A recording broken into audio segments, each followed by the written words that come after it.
14 il-produzzjoni ċinematografika se jiġu preżentati fi spazju kreattiv fil-Belt Valletta biex jiċċelebraw id-diversità fil-forum kollha tagħha. Dan fl-okkażjoni tal-Unique Film Festival li se jittella fuq 60 bejn l-24 u 29 ta' Settembru.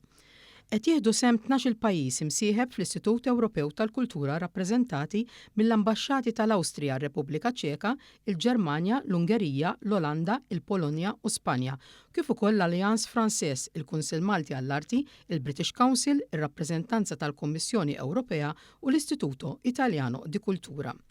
Il-produzzjoni Maltija hi Carmen, storja ispirata minn ġrajiet veri u ambjentata f'pajjiżna stess. L-istorja tara lil mara bl-isem ta' Carmen li tkun ilha tieħu ħsieb lil huwa saċerdot mindu kellha 16-il sena. Issa ta' kważi 50 sena tibda ħajja ġdida. Fil-waqt li tiffaċċja l-passat tagħha, Carmen iġġib kulur fil-ħajja tar-residenti tar-Raħal fejn tgħix, anke billi ssib il-vuċi tagħha.